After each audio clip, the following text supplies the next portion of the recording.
دوای ئەوەی بەرەبەیانی سیانزەی ئەم مانگە ئێران بە بیانووی هەبوونی بنکەی هەواڵگری ئیسرائیلی بە 12 موشکی بالیستی هەولێری پایتەختی هەرێمی کوردستانی بردومان کرد.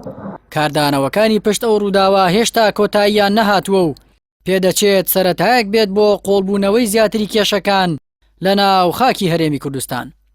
بە پێی زانیاریەکانی سەرچاوەیەکی ئیسرائیلی، هۆکاری موشکبارانەکەی ئیسرائیل تۆڵەکردنەوە بووە بۆ هێرشێکی ئاسمانی ئیسرائیل کە مانگی پێشوو لە ناوخاکی ئێراندا ئەنجامی داوە.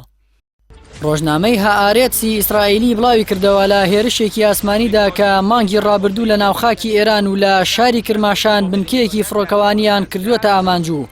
لەو هێرشەدا سەدان فڕۆکەی جۆراوجۆری بێفڕۆکەوانیان تێکشکاندووە. بەپێی هەواڵەکەی ئەو سەرچاوە ئیسرائیلیا 6 فڕۆکەی بێفڕۆکەوانی ئیسرائیلی هێرشەکان بۆ سەر ئەو بنکە سەربازیەی خۆرئاوای ئێران ئەنجام داوە و ژمارەیەکی زۆر لەو فڕۆکانەیان تێکشکاندووە کە لە ناو بنکەکەدا بوون.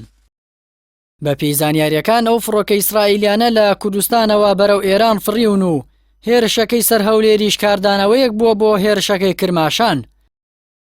هەروەها چەند کەناڵێکی نزیک لە میلیشیا شیعەکانی ئێران و لە ناویشیاندا کەناڵی مەیادین ئەو بابەتەیان پشتڕاست کردووەتەوە. کەناڵەکە ڕایگەیاندووە شوێنە بردومانکراوەکانی هەولێر هەمان ئەو شوێنانە بوون کە فڕۆکە ئیسرائیلیەکان لێوەی فڕیون و هێرشەکەی کرماشانیان ئەنجام داوە. لەبارەی هەنگاوەکەی ئێرانەوە مستەفا تاجزادە سیاسەتمەداری ناوداری ئێرانی بە سەر سوورمانەوە دەپرسێت ئێستا بڕیارە لە کرماشان و هەولێرەوە شەڕی ئیسرائیل بکەین؟ مستەفا تاجزادە ڕەخنە لە هێرشە موشکیەکەی سوپای پاسداران بۆ سەر هەولێر دەگرێت و بە دەسەڵاتدارانی وڵاتەکەی دەڵێت لە کاتێکدا دەتانوت لە حەڵەب شەڕی ئیسرائیل دەکەین ئێستا دەرکەوتووە لە کرماشان و هەولێر شەڕەکە دەکەن؟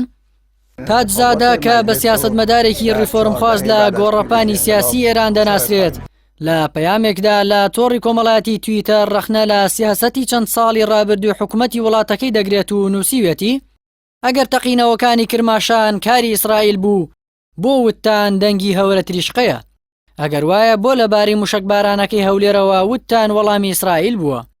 شارەزایانی سیاسی و سەربازیش پێیان وایە بەشێک لە هۆکارەکانی ئەنجامدانی هێرشی ئێران بۆ سەر هەولێر جگە لە لایەنی سەربازی پەیامی سیاسی و ئابووریشی هەبووە کە خۆی لە پێکهێنانی حکوومەتی نوێی عێراق و پرسی هەناردەکردنی غازی هەرێم لە ڕێگای تورکیاوە دەبینێتەوە.